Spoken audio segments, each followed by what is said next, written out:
Le podcast quotidien. Après vous avoir parlé pendant quelques jours, de l'énergie, de l'âme et de celle de l'esprit qui sont donc, des énergies subtiles, nous nous rendons compte que nous sommes plus vastes que juste notre corps et que nous devons donc changer notre manière de penser qui est très, très matérialiste. Nous ne sommes pas qu'un corps. Et nous sommes élevés, éduqués, dans notre monde rationnel à réfléchir que par rapport au corps et donc un changement de paradigme est nécessaire pour que nous soyons complets et adéquats pour comprendre qui nous sommes vraiment. Alors oui, la biologie de notre corps est là, c'est une évidence, avec toutes ces molécules, son ADN. Et heureusement d'ailleurs, c'est ça qui nous permet d'être incarnés. Mais en fait, jusqu'à Newton, il y a quelques centaines d'années, en fait, on était tout à fait au clair avec ça, comme, la plupart des peuples premiers. Et puis, c'est cette croyance newtonienne qui est venue nous dérouter, puisqu'elle nous a fait croire que nous étions uniquement dans un monde matériel et mécanique. Et d'ailleurs, maintenant, nous avons déjà appris à mesurer. Je vous en parlais d'ailleurs dans les podcasts précédents, mais tout simplement, même en médecine, hein, nous apprenons à mesurer ces énergies subtiles, via, par exemple, des électroencéphalogrammes qui mesurent, les courants électriques qui sont créés par notre cerveau et puis on arrive même à mesurer, des émissions magnétiques par des électromagnétogrammes.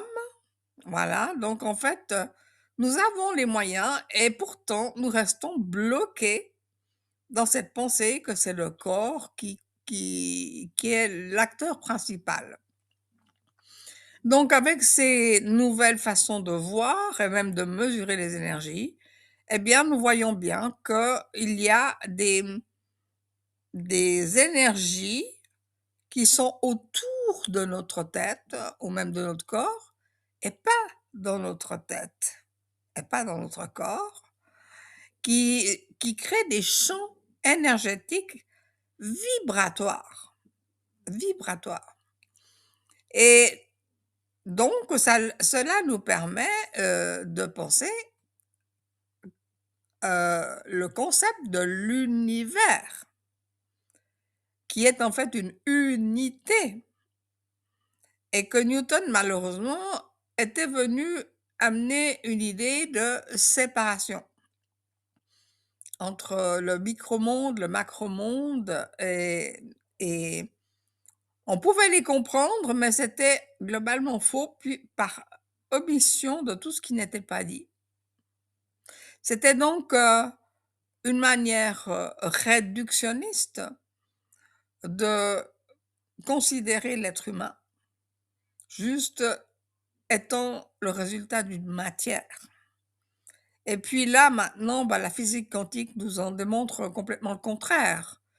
Donc, nous devons changer notre façon de penser, mais quand même, nous sommes toujours influencés par, cette pensée rationaliste, matérielle, mécanique qu'on nous a mis en tête depuis que nous sommes tout petits dans notre, appréhension du monde avec les sciences biologiques qui existent effectivement, mais qui ne sont pas les seules. C'est ça notre problème.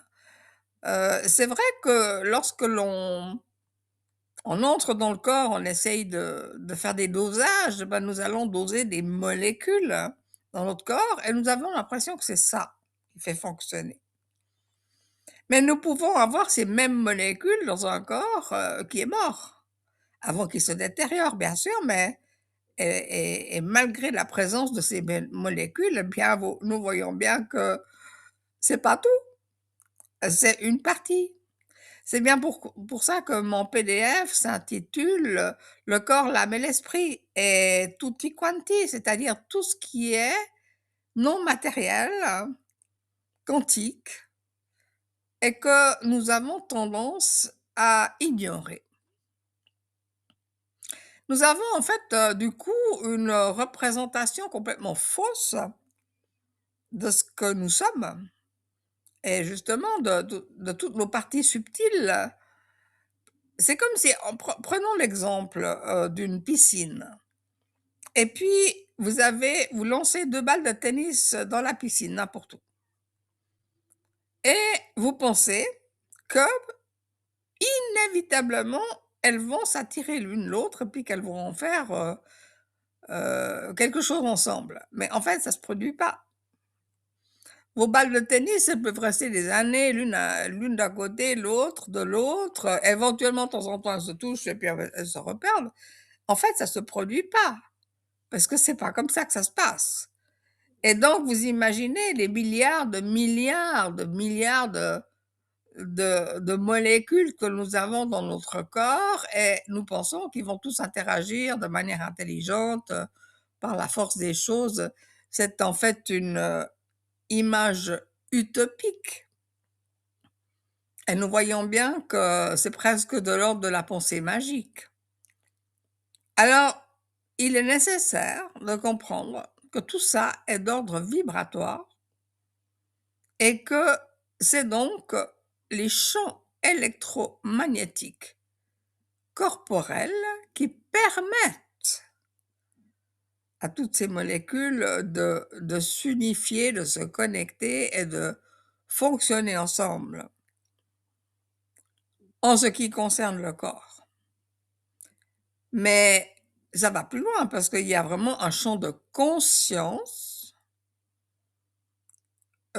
où la matière n'est plus du tout nécessaire, la conscience est là.